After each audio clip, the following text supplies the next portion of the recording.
عیسائی اپنے آپ کو نہیں کہتے، حالانکہ عیسائیوں کی بھی حکومتیں رہی ہیں، حضرت عیسیٰ علیہ السلام، حضرت مریم، یہ پوری تاریخ بیت المقدس کی وابستہ ہے عیسائیوں کے ساتھ، لیکن کوشش میں کون لگا ہوا ہے؟ یہودی۔ وجہ کیا ہے؟ وہ کہتے ہیں ہماری وہی خلافت جو پہلے تھی دنیا میں، اور بیت المقدس کے ذریعے ہم یہ مرکز تھا پوری دنیا کا، تو یہ بیت اللہ کیوں مرکز بن گیا، مکہ مکرمہ کیوں مرکز بن گیا، ساری دنیا وہاں کیوں جاتی ہے، یہاں کیوں نہیں آتی؟ سمجھ رہے ہیں کہ نہیں سمجھ رہے ہیں؟ تو یہ جیلسی، حسد جس کا نتیجہ یہ نکلا کہ وہ اسلام دشمنی میں سب سے آگے بڑھ گئے۔ اور قرآن کہتا ہے وَلَا تَجِدَنَّ أَقْرَبَهُمْ مَوَدَّةً لِلَّذِينَ آمَنُوا الَّذِينَ قَالُوا إِنَّا نَصَارَى، اس کے برعکس جو عیسائی ہیں وہ دوسرے مذاہب کی نسبت اسلام سے سب سے زیادہ قریب ہیں۔ وجہ کیا ہے؟ وجہ ان کے مذہب کی کچھ ایسی تعلیمات ہیں، ان تعلیمات نے ان کو ان برائیوں سے روکا ہے جو برائیاں یہود میں تھیں۔ بعض دفعہ مذہب میں کچھ ایسی چیزیں ہوتی ہیں کہ مذہب ان چیزوں کو بہت ہائی لائٹ کرتا ہے، تو اس سے کچھ خیر کی چیزیں آپ کے اندر رہ جاتی ہیں، غلط ہو کے بھی رہ جاتی ہیں۔ وہ چیزیں کیا ہیں؟ بِأَنَّ مِنْهُمْ قِسِّيسِينَ وَرُهْبَانًا، عیسائیوں نے نا ایک چیز خود سے ایجاد کی تھی اپنے مذہب میں، رہبانیت، دنیا سے بے رغبتی۔ جو جتنا زیادہ دنیا سے دور بھاگے گا اتنا ہی نیک ہوگا۔ اب یہ ابتدعوہا، قرآن کہتا ہے خود گڑھا انہوں نے یہ فلسفہ، غلط تھا، لیکن بہرحال اس کا ایک فائدہ یہ ہوا کہ جب انسان کے دل میں دنیا کی لالچ ختم ہو جاتی ہے تو اس کے لیے حق کو قبول کرنا آسان ہو جاتا ہے، کیونکہ وہ ذہنی طور پر اس کے لیے تیار ہے پہلے سے۔ ہمارے والد صاحب ایک واقعہ بیان کرتے تھے کہ ہندوستان میں ایک پنڈت تھا، یا کوئی ہندوؤں کا کوئی بڑا تھا، وہ عجیب عجیب کمالات دکھاتا تھا نا، شعبدے، یہ کر دیا، یوں کر دیا، ایسے میز کو اوپر اٹھا لیا، ہوتے ہیں نا شعبدے۔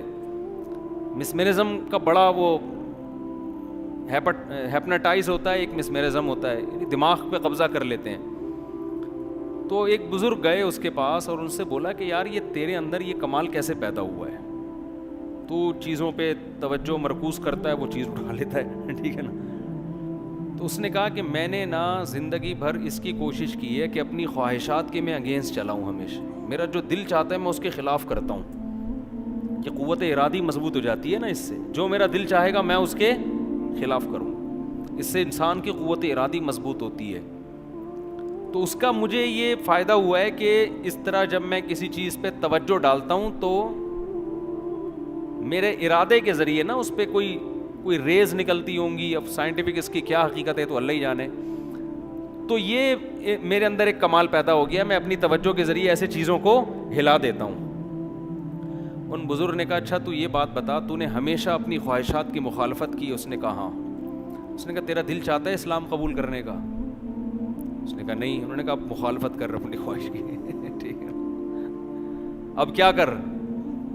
اور وہ مسلمان ہو گیا، اس نے کلمہ پڑھ لیا۔ تو اب اس کے اندر ایک خاصیت بہرحال پیدا ہو گئی تھی نا کہ آپ جب اپنی خواہشات کے خلاف چلتے ہیں تو جہاں اس کے نقصانات ہوتے ہیں وہاں ایک کوالٹی بھی تو پیدا ہوتی ہے نا۔ اسلام آپ کو خامخواہ میں اپنی خواہشات کے خلاف چلنے کے لیے نہیں کہتا، اسلام کہتا ہے ناجائز خواہشات چھوڑ دو، جائز کو پورا کرو۔ لیکن خواہشات کے اگینسٹ چلنے سے بہرحال ایک آپ کے اندر کمال پیدا ہوتا ہے، آپ کی قوت ارادی مضبوط ہوتی ہے۔ جو اپنے خواہشات کے غلام بنے ہوئے ہوتے ہیں ان سے دنیا میں کوئی بھی کام، ان سے 20 رکعت تراویح نہیں پڑھی جاتی، وہ گن رہے ہوتے ہیں ہر 2 رکعت، یار ہوگا کیا، کتنا ٹائم اور لگے گا۔ تو عیسائیوں میں کیا کمال تھا کہ رہبانیت، تو قرآن کہتا ہے اس رہبانیت کی وجہ سے ان کے دل نرم۔ عیسائیوں کی بھی اسلام سے بڑی بڑی دشمنیاں ہوئی ہیں، بڑی بڑی لڑائیاں ہوئی ہیں، لیکن ایک من حیث القوم، ایک قومی سطح پہ قرآن بیان کر رہا ہے کہ دوسری قوموں کے نسبت یہ مذہب اسلام کے زیادہ قریب ہے۔ ایک وجہ تو یہ، دوسری وجہ یہ بھی قریب ہونے کی کہ عیسائی حضرت عیسیٰ سے پہلے کے تمام پیغمبروں پر ایمان رکھتے ہیں, صرف ایک نبی کا انکار کرتے ہیں, محمد صلی اللہ علیہ وسلم. اور یہودی حضرت عیسیٰ کے بھی منکر اور نبی کے بھی منکر, تو ان کا جرم عیسائیوں سے زیادہ ہے. تو اس لیے بھی وہ حق کے زیادہ قریب ہیں عیسائی جو ہے. اور آج پوری اچھا جو مکاریاں چالاکیاں یہودیوں نے کی ہیں وہ عیسائیوں میں نہیں ہیں, وہ عیسائیوں میں نہیں ہے. ہٹلر نے عیسائیوں کو نہیں زیادہ چھیڑا تھا, وہ تو خود بھی عیسائی تھا. اس نے دشمنی کس سے کی تھی؟ یہودیوں سے. اس کا یہ نظریہ تھا کہ یہ فساد کی جڑ ہے. پھر کہتے ہیں اس نے کچھ یہودی چھوڑ دیے, اس لیے چھوڑ دیے کہ دوبارہ یہ فساد کریں گے تو لوگ پھر مجھے کہیں گے اس نے صحیح کیا تھا. یہ اس کی رائے تھی, میں نہیں کہہ رہا یہ, ٹھیک ہے نا, میں نہیں کہہ رہا یہ, وہ جانے, آپ جانے, ہٹلر جانے. تو عیسائی, اچھا سارے یہودی بھی ایک جیسے نہیں ہوتے, یہ خوب سمجھ لیں. ہم نے بعض یہودی دیکھے ہیں, سنے بھی ہیں ان کے بارے میں, وہ بھی اسلام کو بہت سے مقام پہ سپورٹ کرتے ہیں. سب کو ایک ہی لاٹھی سے کبھی بھی نہیں ہانکنا چاہیے. ہانگ کانگ میں وہاں کے مفتی اعظم سے میری ملاقات ہوئی, انہوں نے کہا کہ یہاں ہمیں یہودی سپورٹ کرتے ہیں, ہم یہودیوں کو سپورٹ کرتے ہیں, کیونکہ آسمانی مذاہب ہے نا, تو یہاں پر یہودی مسلمانوں کا ساتھ دیتے ہیں, واللہ عالم. تو ہر جگہ سب ایک جیسے نہیں ہوتے. تو آپ کو کوئی یہودی نظر آیا تو آپ نے فوراً قرآن کی آیت پڑھ کے اس کا سر ڈنڈے سے کوٹ دیا کہ اسلام, ضروری نہیں ہے کہ وہ بھی اسلام دشمن ہو. بلکہ آپ کو میں کمال کی بات بتاؤں کہ اس جب لندن کی یہ جو یو کے ہے, یونائٹڈ کنگڈم, اس کی اسمبلی میں یہودیوں نے یہ آواز اٹھائی تھی کہ ہمیں ایک الگ ریاست چاہیے اسرائیل کے نام پہ. تو اس کی سب سے پہلے مخالفت جس نے کی تھی وہ یہودی تھا, اور اس نے اس بیس پر مخالفت کی تھی کہ ہماری 1300 سال ہو گئے مسلمانوں سے اب تک کوئی جنگ نہیں ہوئی ہے. وہ جو نبی کے دور میں ہوئی تھی اس کے بعد سے جنگیں ہماری نہیں ہوئی ہیں, تو ہم خام میں مسلمان جیسی اتنی بڑی قوم سے کیوں پنگا لے بھائی, ہم بلا وجہ ایک نیا شوشہ چھوڑ دیں. ہم اب تک ہماری مسلمانوں سے کوئی جنگ نہیں ہوئی ہے. اور حقیقت ہے کہ خلافت عثمانیہ نے یہودیوں کو سپورٹ کیا تھا, بچایا تھا بہت سے. ترکی آپ جائیں نا, ہسٹری پڑھیں تو آپ کو پتہ چلے گا بہت سے یہودیوں کی پناہ گاہ تھی یہ ترکی. مسلمان ان کو پناہ دیتے تھے, ان کی جانوں کی حفاظت کی, کیونکہ یہ ان سے کوئی پنگا پھٹا چل نہیں رہا تھا مسلمانوں کا. لیکن بہرحال احادیث میں ہے کہ آخری جو مسلمانوں کی سب سے بڑی جنگ ہوگی وہ کس سے ہوگی؟ یہودیوں سے ہوگی. تو وہ پیشگوئی نبی کی پوری ہونی تھی, تو وہ اسرائیل کے نام پہ ایک شوشہ چھوڑ دیا. پھر جو فلسطینیوں پہ ظلم ہوا وغیرہ وغیرہ جو کچھ ہو رہا ہے. تو میں یہ عرض کر رہا تھا کہ عیسائیوں میں دوسری کوالٹی کیا ہے کہ یہ تمام پیغمبروں پر ایمان رکھتے ہیں. ان میں وہ چالاکیاں نہیں تھیں جو کس میں تھیں؟ یہود میں. یہی وجہ ہے کہ دنیا میں جو سب سے زیادہ مذہب قبول کرنے والی قوم ہے نا اسلام, وہ عیسائی ہیں. میں نے بھی اس کا مشاہدہ کیا, سب سے زیادہ عیسائی لوگ ہیں جو اسلام کو قبول کرتے ہیں. ان میں یہ ریشو دوسرے مذاہب کی نسبت سب سے زیادہ ہے. امریکہ میں تو آئے دن لوگ مسلمان ہو رہے ہیں, لندن میں بھی. ہمارے اتنی بڑی بڑی داڑیاں رکھتے ہیں وہ انگریز, بہت بہت زیادہ ہے اس میں. آگے اللہ نے فرمایا وَإِذَا سَمِعُوا مَا أُنزِلَ إِلَى الرَّسُولِ تَرَىٰ أَعْيُنَهُمْ تَفِيضُ مِنَ الدَّمْعِ. یہ اہل کتاب جو عیسائی ہیں, جب ان پر اللہ کی آیات تلاوت کی جاتی ہیں تو اے مخاطب تو ان کو دیکھے گا ان کی آنکھیں بہنا شروع کر دیتی ہیں.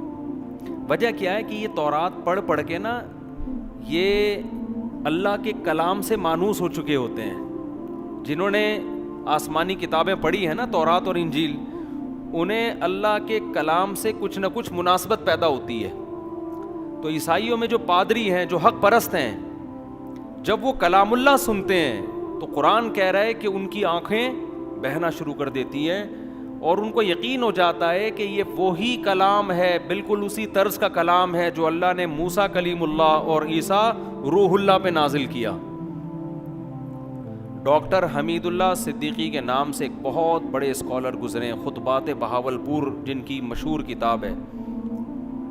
صدیقی ہیں یا نہیں؟ ڈاکٹر حمید اللہ صدیقی, شاید میں نے خود لگا دیا. ڈاکٹر حمید اللہ بہت بڑے اسکالر, حیدرآباد دکن کے تھے وہ. ان کی بڑی ریسرچ تھی کتابوں پہ, نایاب نسخوں پہ. تو ان کی تورات انجیل پر بھی بڑی ریسرچ, قرآن پر تو تھی. وہ یہ کہا کرتے تھے کہ آپ تورات کا یعنی جو موجودہ عہد قدیم اور عہد جدید ہے اس کا اور قرآن کا مطالبہ کریں نا تو آپ کو ان کا انداز بیان سیم ملے گا. یہ خود اس کی علامت ہے کہ یہ ایک ہی ذات سے نکلے ہوئے کلام. یعنی اتنی تحریفات کے باوجود بھی جو آیتوں کا انداز ہے اور کلام کا جو طرز ہے وہ بالکل سیم ہے, وہ بالکل سیم ہے. یہی وجہ ہے کہ نجاشی کے سامنے, نجاشی عیسائی بادشاہ تھا, جب حضرت جعفر طیار رضی اللہ تعالی عنہ نے نجاشی بادشاہ کے سامنے سورہ مریم کی تلاوت کی ہے. سورہ مریم سے یاد آیا, لوگ اکثر مجھ سے پوچھتے ہیں آپ کی تلاوت اپلوڈ کریں. ہماری تلاوت یوٹیوب پہ تراویح کی اپلوڈ ہوئی بھی ہے, آپ لکھیں گے نا مفتی طارق مسعود ریسائٹنگ آ جائے گی, وہ بار بار نہ کریں, کہیں ایک ہی بات, اپلوڈ ہوئی بھی ہے, سن لیں.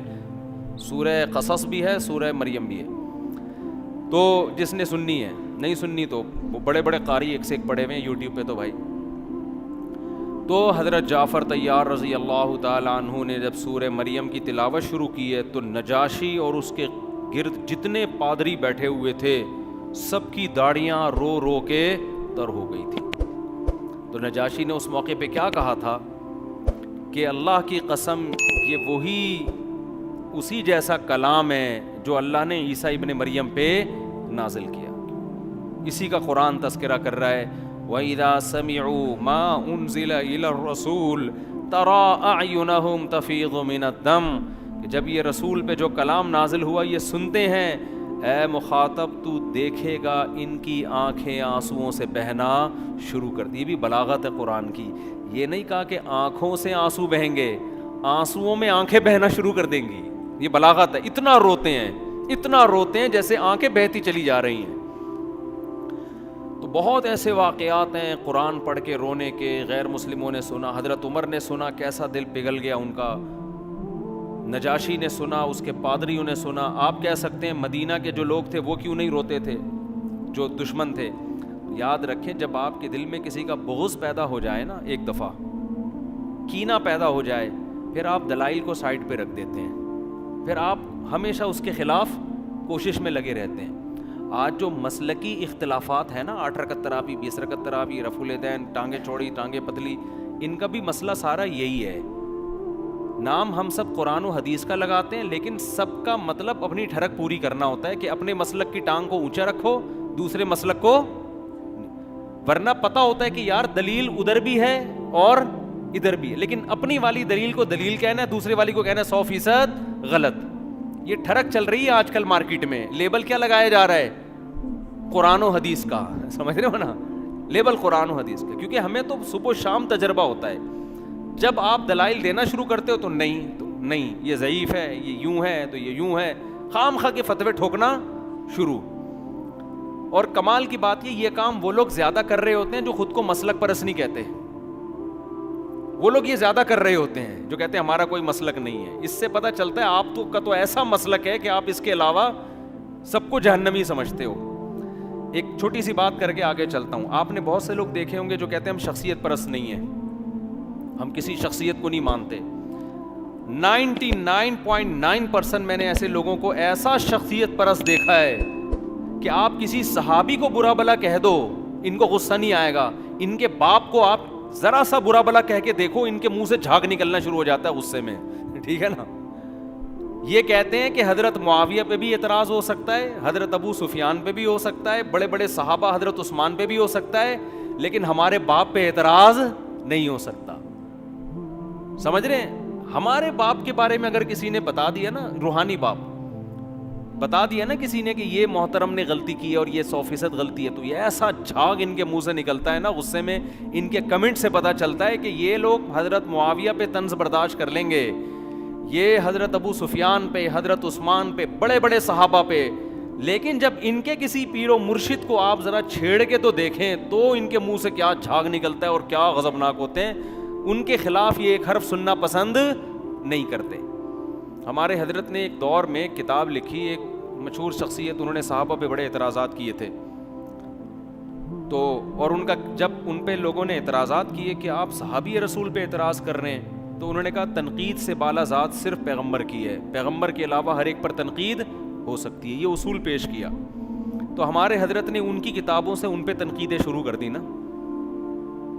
تو ان کے ماتحتوں کو اتنا غصہ آیا, اتنی بوچھاڑ, اور یہ ایسے ہیں تو یہ یوں ہیں تو یہ یوں ہیں. انہوں نے فرمایا کہ تم عجیب لوگ ہو, صحابہ کو تو تم تنقید سے بالا تر نہیں سمجھتے, لیکن جو تمہارے پیر و مرشد, تمہارے امیر پر تنقید کی جاتی ہے تو بجائے ٹھنڈے دل آرام سے سن کے تمیز سے اس کا جواب دو, ایسا نہیں کرتے, ایک دم جھاگ اگلنا شروع. یہ آج کل مارکیٹ میں چل رہا ہے. جماعت المسلمین والے ایک ریٹائر ہو کے یہاں پر آ گئے نا, جماعت المسلمین میں بہت گھومے تھے وہ, پھر انہوں نے چھوڑ دیا جماعت المسلمین کو. میں نے کہا کیوں چھوڑا؟ کہہ رہے ہیں یار یہ ہر وقت امام ابو حنیفہ کے خلاف بولتے ہیں کہ اندھی تقلید اندھی تقلید, لیکن کہتے ہیں آپ لوگ امام ابو حنیفہ کی ایسی تقلید نہیں کرتے جیسے یہ جماعت کے امیر کی تقلید کرتے ہیں جماعت المسلمین. تو کہہ رہے ہیں یہ صرف ہوائی باتیں ہوتی ہیں, یہ آپ لوگوں سے بڑے مقلد ہیں, یہ لوگ لیبل لگاتے ہیں, کیونکہ ان کے خلاف جب کوئی حدیث پیش کی جائے نا, دلیل پیش کی جائے تو یہ نہیں سنتے. تو یہ آج کل مارکیٹ میں چل رہا ہے. اس لیے میں آپ کو ایک بات بتا رہا ہوں, یہ تجربوں کے بعد ہے کہ چاروں اماموں کو فالو کرو آپ, کیونکہ پوری امت نے ان کو فالو کیا. ان کی ریسرچ, ان کی تحقیق 1200-1300 سال سے پوری دنیا میں فالو کی گئی ہے. یہ 2-4 لوگوں کی انڈیا پاکستان بنگلہ دیش کی بات نہیں ہے, پوری دنیا میں جب سے یہ فقہ مرتب ہوئے ہیں انہی چاروں کو فالو کیا جا رہا ہے.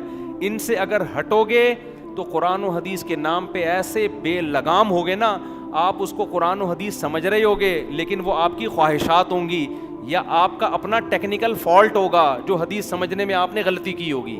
تو امت ایسے ہی اتنی بڑی چیز پہ جمع تھوڑی ہو گئی ہے. اگر ہم شخصیت پرست ہوتے تو ہم آپ کو صرف امام ابو حنیفہ کی دعوت دے رہے ہوتے. ہم تو کہتے ہیں بڑے بڑے فقہاء ہیں جن کا نصاب مرتب ہو چکا ہے, جن کی کتابیں مرتب ہو چکی ہیں, صدیوں سے یہ دنیا میں نافذ ہیں, انہی میں سے کسی ایک کو فالو کر لو بس. اگر ہٹو گے نا, آج کے اسکالرز کے پیچھے جاؤ گے تو تمہیں اللہ کے راستے سے ہٹا دیں گے. لیبل بہت اچھے اچھے لگے ہوئے ہوں گے اور تم ان کو قرآن و حدیث اس لیے سمجھو گے کہ تمہارے پاس خود قرآن و حدیث کا علم نہیں ہے, اس لیے کم علمی کی وجہ سے آپ سمجھ رہے ہوگے یہ دلیل سے بات کر رہا ہے. سمجھتے ہوگے نہیں سمجھتے. خیر, تو اللہ نے کیا فرمایا, اذا سمعوا ما انزل الی الرسول. قرآن سن کے رونا جو ہے نا, یہ ہمیشہ سے اہل اسلام کی بھی عادت رہی ہے, جو غیر مسلم سنا کرتے تھے ان کی بھی. میں جب ملیشیا میں تھا تو ہم کہیں گھومنے پھرنے کے لیے نکلے تو ساحل سمندر پہ میں نے 2 عیسائی دیکھے, کوئی بیٹھا ہوا دم کر رہا ہے ان کے اوپر نا. میں گیا انٹرویو لینے کے لیے ان سے, میں نے پوچھا کیا ہے, کیا کر رہے ہیں؟ انہوں نے کہا یہ سورہ رحمان پڑھ کے ہم پہ دم کر رہے ہیں. کوئی مولوی صاحب تھے. تو میں نے کہا آپ کا مذہب کیا ہے؟ انہوں نے کہا ہم عیسائی ہیں. تو میں نے کہا آپ تو عیسائی ہیں تو سورہ رحمان کا دم کیوں کروا رہے ہیں؟ تو انہوں نے کہا ہم جب قرآن کا دم اپنے اوپر کرواتے ہیں نا کسی بھی مولوی صاحب سے یا کہیں سے بھی, قرآن کی آیتیں, تو ہمیں سکون ملتا ہے اس سے. تو یہ قرآن کے مزاج میں یہ چیز داخل ہے, قرآن کی روح میں یہ چیز داخل ہے کہ اس کی تلاوت انسان کے دلوں کو سکون دیتی ہے. آج تو لوگ سمجھتے نہیں ہیں نا کیا پڑھا جا رہا ہے, اس لیے اثر ہی نہیں ہوتا. تو قرآن کو سمجھنے کی کوشش کرنی چاہیے. صحابہ کے ایسے واقعات ہیں, حضرت عمر رضی اللہ تعالیٰ عنہ فجر کی نماز میں جب تلاوت کرتے اتنا روتے, بعض دفعہ کہتے ہیں رو رو کے گر جایا کرتے تھے, بیمار ہو جایا کرتے تھے. حضرت عکرمہ رحمہ اللہ تعالیٰ جو حضرت عبداللہ بن عباس کے شاگرد ہیں, قرآن کی تلاوت سے پہلے اس کو آنکھوں سے لگاتے اور کہتے ہذا کلام ربی ہذا عہد و منشور ربی, یہ میرے رب کا کلام ہے, یہ معمولی کتاب نہیں ہے, اور یہ میرے رب کا عہد نامہ ہے, منشور ہے, میرے رب نے اس میں قوانین بیان کیے ہیں, منشور ہے یہ, میرے رب نے اس کتاب میں مجھ سے کچھ معاہدے کیے ہیں. تو یہ اتنی عظیم کتاب ہے جس میں میرا رب مجھ سے کہہ رہا ہے تم اپنی ذمہ داری پوری کرو, یہ کرو, اور میں اس کے بدلے میں تمہیں یہ دوں گا. تو اتنی عظیم کتاب ہے, پھر اس کو آنکھوں سے لگاتے, اس کا بوسہ لیتے اور پھر رونا شروع کر دیا کرتے تھے. تو ہمارے اسلاف نے اس کی بڑی قدر کی ہے. آج ہمارے گھروں سے قرآن نکل گیا ہے, بچوں کو سکھانا بھی چھوڑ دیا ہے. سیکھ جاتے ہیں مدرسوں میں, کہیں اسکولوں میں, تو تلاوت ہی نہیں کرتے, پورے سال قرآن بند رہتا ہے.